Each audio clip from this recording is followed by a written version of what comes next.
ചെറിയൊരു ഗ്രാമത്തിൽ നിന്നുള്ള കൊച്ചുകുട്ടിയായ എനിക്ക് ഒളിമ്പിക്സ് എന്താണെന്ന് പോലും അറിയില്ലായിരുന്നു. നീണ്ട മുടിയും കയ്യിലൊരു മൊബൈൽ ഫോണുമെല്ലാമായിരുന്നു എന്റെ സ്വപ്നങ്ങള്. വിനേഷ് ഫോഗട്ട് പറഞ്ഞു. എന്റെ പിതാവ് സാധാരണക്കാരനായ ബസ് ഡ്രൈവറായിരുന്നു. ഇളയ കുട്ടിയായ ഞാനായിരുന്നു 3 മക്കളിലെ അദ്ദേഹത്തിന് ഏറ്റവും പ്രിയപ്പെട്ടവള് എന്നാണ് ഞാൻ കരുതുന്നത്.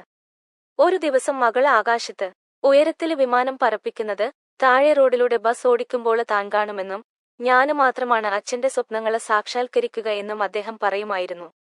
അദ്ദേഹം ഇത് പറയുമ്പോള് ഞാൻ പൊട്ടിച്ചിരിക്കുമായിരുന്നു. താന് നയിച്ചതിനേക്കാള് മെച്ചപ്പെട്ട ജീവിതമാകണം തന്റെ മക്കൾക്കുണ്ടാകേണ്ടത് എന്ന് സ്വപ്നം കണ്ടിരുന്നു എന്റെ അമ്മ. മക്കള് സ്വന്തം കാലില് നിൽക്കാന് പ്രാപ്തി നേടണമെന്ന് മാത്രമായിരുന്നു അവരുടെ ആഗ്രഹം. അച്ഛന്റെ സ്വപ്നങ്ങളെക്കാൾ എത്രയോ ലളിതമായ സ്വപ്നങ്ങളെ അമ്മക്കുണ്ടായിരുന്നുള്ളൂ. അച്ഛൻ ഞങ്ങളെ വിട്ടുപിരിഞ്ഞ ദിവസം വിമാനം പറപ്പിക്കുന്ന മകളെക്കുറിച്ചുള്ള അച്ഛന്റെ വാക്കുകളും ചിന്തകളും മാത്രമാണ് എനിക്കൊപ്പമുണ്ടായിരുന്നത്. അതിന്റെ അർത്ഥം എനിക്ക് മനസ്സിലായില്ലെങ്കിലും ആ സ്വപ്നത്തെ ഞാന് ചേത്തുപിടിച്ചു. അച്ഛൻ മരിച്ച് 2 മാസങ്ങൾക്കിപ്പുറം അമ്മയ്ക്ക് 3ാം ഘട്ട കാൻസര് സ്ഥിരീകരിച്ചു. അതോടെ അമ്മയുടെ സ്വപ്നങ്ങൾ അകലേക്ക് പോയി.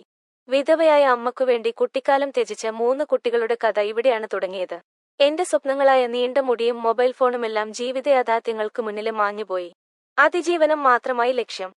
എന്റേതായ കാര്യങ്ങൾക്കുവേണ്ടി പോരാടാന് എന്നെ പഠിപ്പിച്ചത് എന്റെ അമ്മയാണ്. ധൈര്യത്തെക്കുറിച്ച് ചിന്തിക്കുമ്പോൾ ഞാൻ അമ്മയെക്കുറിച്ച് ഓർക്കും. എന്തു സംഭവിക്കുമെന്ന് ആലോചിക്കാതെ പോരാടാന് എന്നെ സഹായിക്കുന്നത് ആ ധൈര്യമാണ്. വിനേഷ് ഫോഗട്ട് പറഞ്ഞു. സാമൂഹിക മാധ്യമമായ എക്സില് പങ്കുവച്ച ദീർഘമായ കുറിപ്പിലാണ് ഹരിയാനക്കാരിയായ വിനേഷ് ഫോഗട്ട് ഇക്കാര്യങ്ങള് പറഞ്ഞത്. പാരീസ് ഒളിമ്പിക്സ് സമാപനത്തിന് ശേഷം ശനിയാഴ്ചയാണ് വിനേഷ് ഫോഗട്ട് ഇന്ത്യയിലെത്തിയത്. ഡൽഹിയിലെത്തിയ വിനേഷിനെ ഗുസ്തി താരങ്ങളായ ബജ്റംഗ് പൂനിയ, സാക്ഷി മാലിക് എന്നിവര് ഉൾപ്പെടെ നിരവധി പേരാണ് സ്വീകരിച്ചത്. പ്രത്യേക വാഹനത്തില് ഒരുക്കിയ സ്വീകരണത്തിനിടെ വിനേഷ് ഫോഗട്ട് പൊട്ടിക്കരഞ്ഞിരുന്നു.